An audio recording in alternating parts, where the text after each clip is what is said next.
Hello दोस्त। बहुत दिन से लोगों का कमेंट आ रहा था कटअप का वीडियो फ्रेश बनाना चाहिए। हालांकि मैंने चैनल पे दिखा दूंगा अभी कि मैंने कितने कटअप का वीडियो बनाया है और कटअप की एक एक पहलुओं पे बात किया है। फिर भी कुछ लोगों का कमेंट आ रहा था कि 50 से कम कटअप जाएगा क्या? सभी का नहीं, किसी किसी कैटेगरी का। तो मैं कह रहा हूँ कम रहेगा, बिल्कुल रहेगा। और जिन्होंने 70+ से शुरू किया था कि इतना नंबर लाओ, उनसे सवाल आप पूछ लेना जब कटअप आएगी। कुछ पोस्ट का 50 से भी कम कटअप होगा CBT 1 में। और वैकेंसी एनालिसिस CBT 1 का हम तो करेंगे ही करेंगे। CBT 2 कब होगा इसकी अनुमान आपकी अगस्त के बाद ही सोचिएगा, उससे पहले नहीं। हालांकि थोड़ी सी पॉइंट इसके डिस्कस करेंगे अगर टाइम रहा, वीडियो बड़ा नहीं हुआ तो। यहाँ पे कटअप 50 से कम होने के पहलू किस कंडीशन में होगा और कटअप का एनालिसिस कैसे होगा इसकी बात करेंगे। लेकिन संक्षेप में इसमें बात करना चाहते हैं इस वीडियो में क्या क्या बात करेंगे। पहला बात करेंगे हम एक इक्वेशन नंबर 1, जिसमें form apply minus exam leave बराबर एक्चुअल कैंडिडेट। लेकिन एक्चुअल कैंडिडेट को निकालने के लिए total vacancy Guna number of candidate से भागा दे देंगे तो पर वैकेंसी कैंडिडेट आएगा, जैसा कि आप पहले भी देख चुके हैं। एग्ज़ाम कौन छोड़ता है कौन नहीं छोड़ता है ये भी एक फैक्टर है जिसकी बात करेंगे। फिर educational qualification, community wise, RRB wise और नंबर ऑफ पोस्ट, ये फैक्टर पे थोड़ा कम डिस्कस करेंगे, लेकिन ये भी फैक्टर बहुत इंपॉर्टेंट होता है। उसके बाद फाइनल जो हम कटअप पे आएंगे इसका कैलकुलेशन करेंगे। यानी इस वीडियो का संक्षिप्त ये है। लेकिन जो लोग कटअप पे ज़्यादा इंटरेस्ट रखते हैं तो यूट्यूब पे आपको सर्च करना है रेलवे लाइव। रेलवे लाइव में अगर हमारा चैनल अगर मिल गया तो इस पे आप आके आ जाइएगा, चैनल ओपन कर लीजिएगा, प्लेलिस्ट में आइएगा। प्लेलिस्ट में आने के बाद प्लेलिस्ट खोल लीजिएगा। प्लेलिस्ट खोलेंगे तो वीडियो यहाँ बहुत है, हर टॉपिक की अलग अलग वीडियो है, तो आपको उलझना नहीं है। जिसमें 187 और अभी वीडियो डाल देंगे तो 188 वीडियो हो जाएगा और ये केवल NTPC की है। अगर इसे ओपन करते हैं तो यहाँ पे हम कटअप वाली टॉपिक पे आ जाएंगे तो हर एक बारीकियाँ हमने समझाया है। और एक ही RRB का एक एक क्या है मैथमेटिक्स, वैसे करके हमने एक एक बारीकियाँ आपको समझाया है कि कटअप फेज 1 में कैसे होगा, एनालिसिस एक्सपेक्टेड कटअप कितनी होगा। और जितना मैंने कटअप बताया है उससे ज़्यादा नहीं, कम जाएगा, इतना आप ध्यान के मान के चलिएगा। और सारी कंडीशन बताया है शुरू से लेके अंतिम तक। और ये 7 RRB करके मैंने 21 RRB को अलग अलग पोस्ट बाई कटअप भी बना रखा है। और इससे कम जाएगा क्योंकि अभी एग्ज़ाम हो चुका है। देखिए 7 RRB यहाँ है, 7 RRB यहाँ है, और पूरे डिटेल में मैंने समझाया है इस वीडियो में कि कैसे जाएगा। और इससे पहले मैंने शुरुआत किया था कि कटअप लोग जो बता रहे हैं कि कॉमन कटअप जाएगा, ऐसा जाएगा, वो सब आपकी बिल्कुल सही होने वाली है, अब दिख रहा है। हालांकि निर्णय आपको लेना है कि क्या सही होगा क्या नहीं होगा। हम अपना कहने का काम करते हैं, आपको एनालिसिस करना है। तो चलिए एक एक बातें को हम समझते हैं। तो सबसे पहले हम कटअप के एनालिसिस से करने छोटी सी बातें हैं कि कितना फॉर्म अप्लाई हुआ था। तो आप भी कहिएगा 1.26 करोड़। तो आपको पता है, ऑफिशियल डाटा है। कितना परसेंट लोग एग्ज़ाम लीव कर रहे हैं, तो कई जगह पे तो 50% लीव कर रहे हैं, लेकिन हम 50 नहीं मान के हम 40 लीव मानेंगे। यानी 60% कैंडिडेट एग्ज़ाम दे रहे हैं, ये मान के चलते हैं। क्योंकि अभी फेज 7 बाकी है, हो सकता है RRB एक चांस उनको भी दे जिनकी एग्जामिनेशन छूट गई है, क्योंकि इस समय कोविड का टाइम है और हर कैंडिडेट की अलग अलग मजबूरी हो सकती है।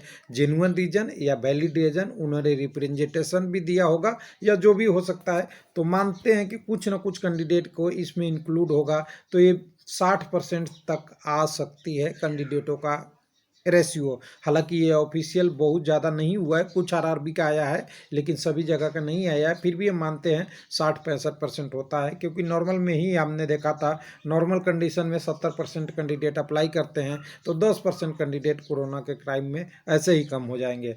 तब इससे हमें क्या मिल जाएगा कि एक्चुअल कैंडिडेट मिल जाएगा। तो देखिए 1.26 में से अगर हम लीव कैंडिडेट को अगर मान लें कि 40% लीव कर गए, तो हम एक्चुअली में डायरेक्ट 60% कैंडिडेट को इसमें गुना कर आप ले लें इस वैकेंसी के टर्म में, तो करीब करीब टोटल कैंडिडेट जो एक्चुअल आएंगे 76 लाख के आसपास आएंगे। और 76 लाख कैंडिडेट आ जाते हैं तो हम दूसरे इक्वेशन पे आ जाएंगे, एक्चुअल कैंडिडेट कितने हो जाएंगे। तो टोटल वैकेंसी, ध्यान दीजिएगा इक्वेशन नंबर 2 सबसे इम्पोर्टेंट है।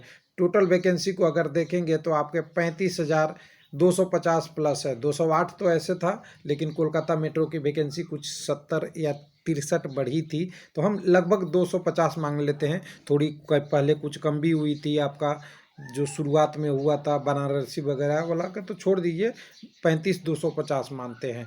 और नंबर ऑफ कैंडिडेट जो CBT 2 में जाने हैं वो कितने जाने हैं, तो 20 गुना हर वैकेंसी की जानी है। और इसको अगर मल्टीप्लाई कर देते हैं तो पर वैकेंसी कैंडिडेट के रूप में जब भागा देंगे टोटल एक्चुअल कैंडिडेट से तब मिल जाएगा। लेकिन अगर मल्टीप्लाई फैक्टर टोटल वैकेंसी और नंबर ऑफ कैंडिडेट को लाते हैं तो ये आता है 70,50,000,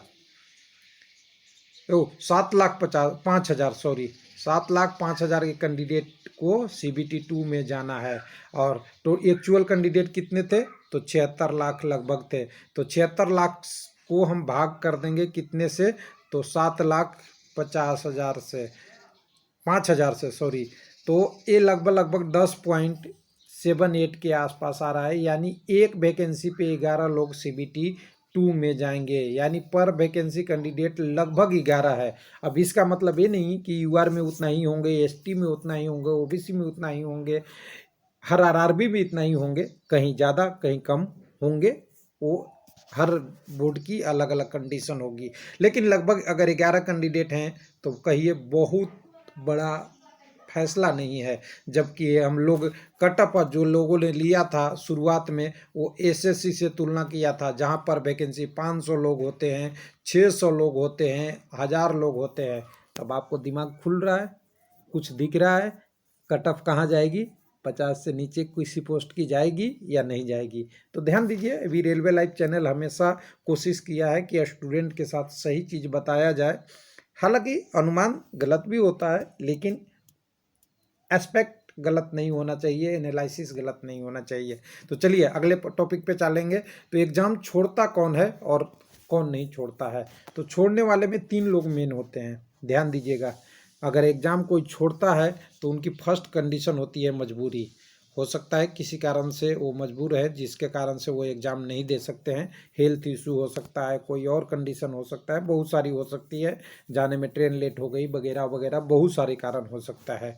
दूसरा कंडीशन होता है एग्ज़ाम छोड़ने के लिए क्या, तो तैयारी नहीं है।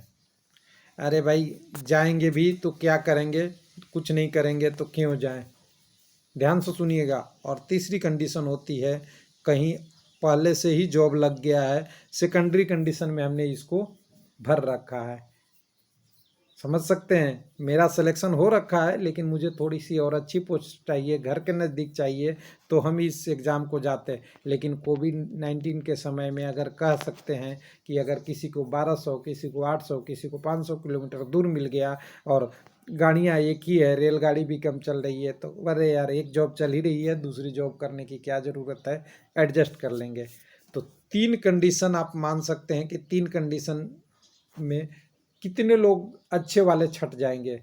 तो जिनकी तैयारी नहीं है वो तो ऐसे भी रहते, तब भी कोई अंतर नहीं पड़ता आपका। मजबूरी वाला कैंडिडेट दोनों टाइप का हो सकता है, अच्छे भी हो सकते हैं, बुरे हो सकते हैं। लेकिन जो जॉब वाले लोग अगर 5% भी छोड़ते हैं तो ये कटअप को बहुत कम कराते हैं, क्योंकि इनकी तैयारी लेवल एक नॉर्मल फ्रेश लेवल से बहुत आगे होता है, क्योंकि इन्होंने कई सारे एग्जाम में निकाल रखी है, 1 या 2 जो भी हो, लेकिन उनके पास से एक्सपीरियंस इतना है, प्रश्न अटेम्प्ट करने की टैक्टिक्स इतनी हो गई है, सेचुरेशन लेवल इतनी हो गई है कि ये वैकेंसी के कटअप को बढ़ा देते हैं। चाहे जॉब करे, ज्वाइनिंग करे या ना करे, कटअप तो बढ़ ही जाएगी, क्योंकि डॉक्यूमेंट वेरिफिकेशन के बाद ज्वाइनिंग नहीं करेंगे तो CBT 2 का वेट थोड़ी होगा कि कटअप कम होगा CBT 1 से CBT 2 का। तो समझ सकते हैं ये कैंडिडेट हैं। और दूसरा कैंडिडेट है कौन नहीं छोड़ता एग्ज़ाम। तो जिनकी अच्छी तैयारी है, वो कितनी भी परिस्थितियां खराब हो, वो एग्ज़ाम देने जाने की एकदम बिल्कुल कोशिश करता है।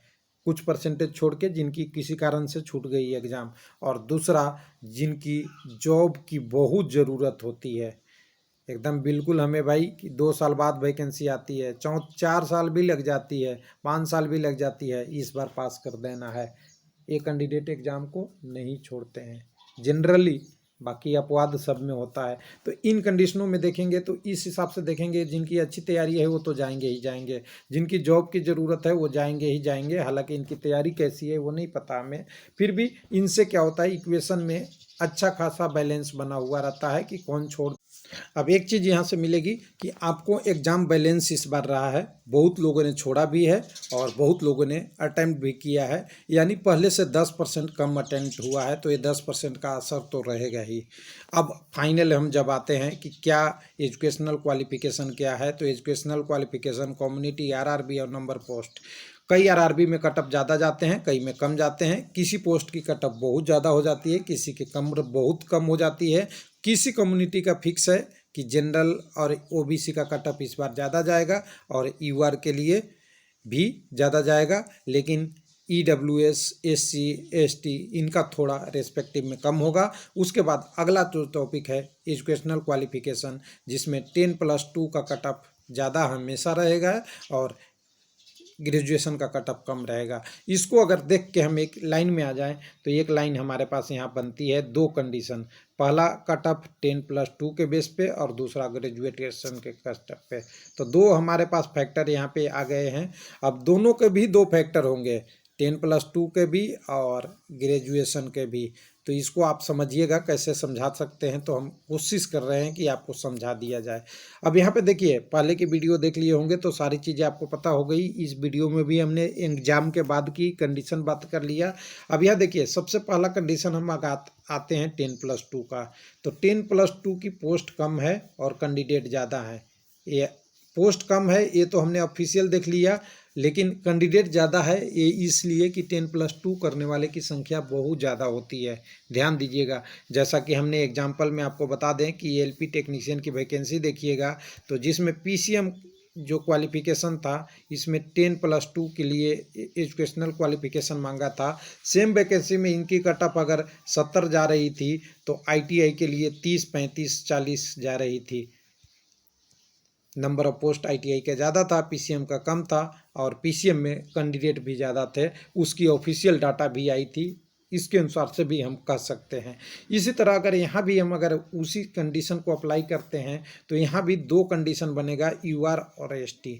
यूआर और ओबीसी की कटअप जो हमने पहले डिस्कस कर रहा था वही लगभग रहेगा। अगर 10+2 की जानते हैं तो यूआर और ओबीसी में कुछ पोस्टों का, जो हम बात कर रहे हैं यहाँ पे 90% पोस्टों का, 10% पोस्ट है जो बिल्कुल 1, 2, 3, 4 वैकेंसी है, उनकी कटअप का कोई अनुमान नहीं लगा सकते। वो हमेशा इन वाले लोअर वाले कटअप से ज़्यादा ही होंगे।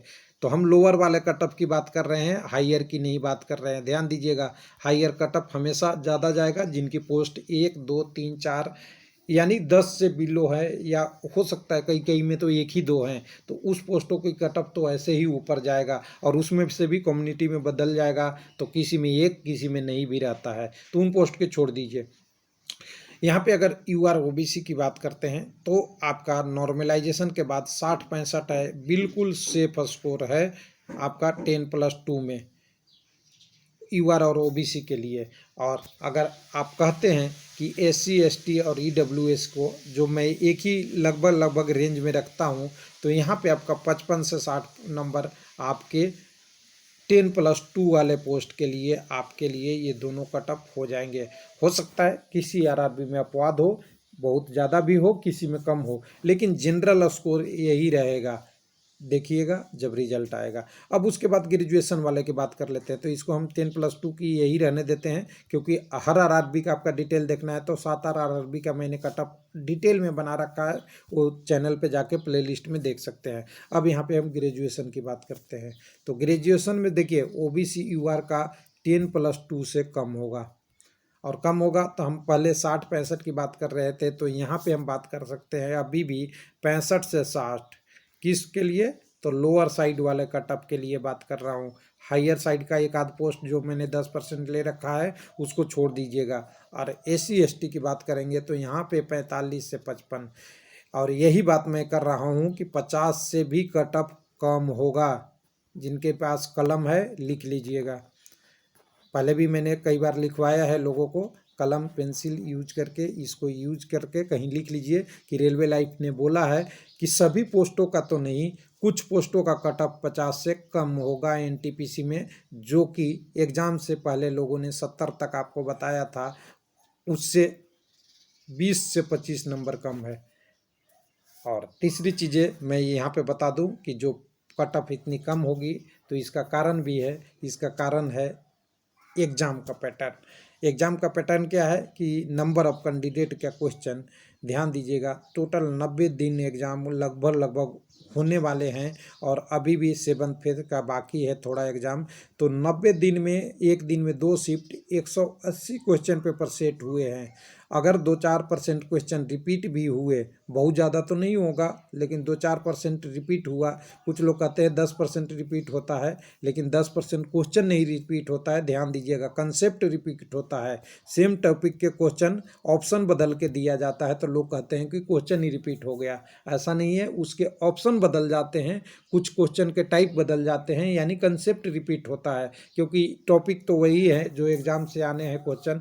लेकिन इससे क्या होता है कि जितने नंबर ऑफ शिफ्ट हो गए तो इम्पॉर्टेंट क्वेश्चन की इम्पॉर्टेंट कम हो जाती है, यानी इम्पॉर्टेंट क्वेश्चन बार बार नहीं पूछ के उससे रिलेवेंट दूसरे उसी कंसेप्ट का दूसरे क्वेश्चन पूछ दिया जाता है, जिससे एग्ज़ाम का डेप्थ बढ़ जाता है। और जितना ही डेप्थ बढ़ेगा उतना ही कट ऑफ नीचे की तरफ आएगा। ये बिल्कुल क्लियर है, क्योंकि हम भी पढ़ते हैं तो अच्छे क्वेश्चन को पहले अटेम्प्ट करते हैं। हर बुक में आपको गुड क्वेश्चन पहले मिलेगा और बैड क्वेश्चन को कोई पढ़ता भी नहीं, उससे छोड़ देता है। लेकिन जितने ज़्यादा शिफ्ट होंगे, 180 शिफ्ट होंगे, 200 शिफ्ट होंगे, तो बैड क्वेश्चन का इम्पोर्टेंट बढ़ जाता है, जिसके कारण से बैड क्वेश्चन ईजी रहता है लेकिन अटेम्प्ट नहीं हो पाता। ध्यान दीजिएगा, ये भी बहुत बड़ा फैक्टर है। तो चलिए ये डिस्कस करते हुए कि बाकी आप चैनल पे देख ही लेंगे, तो कट ऑफ बिल्कुल नॉर्मल रहेगा। एक लाइन में बोलिएगा तो साधारण रहेगा। हालांकि कट ऑफ जब CBT 2 में जाएंगे वहाँ पे बहुत बढ़ेगा। ध्यान दीजिएगा, वहाँ कट ऑफ बढ़ने वाला है और CBT 2 अगस्त से पहले पॉसिबल नहीं लग रहा है। जैसे कि अभी देख रहे हैं कई जगह लॉकडाउन फिर से शुरू हो गया है, तो ये कंडीशन भी आगे की तरफ पुल करेगा। तो CBT 2 की तैयारी करिए, लेकिन डेट के साथ नहीं। जब डेट आएगा तो देखा जाएगा, क्योंकि अभी CBT 1 पे फोकस, रिजल्ट पे फोकस है। थैंक यू, धन्यवाद।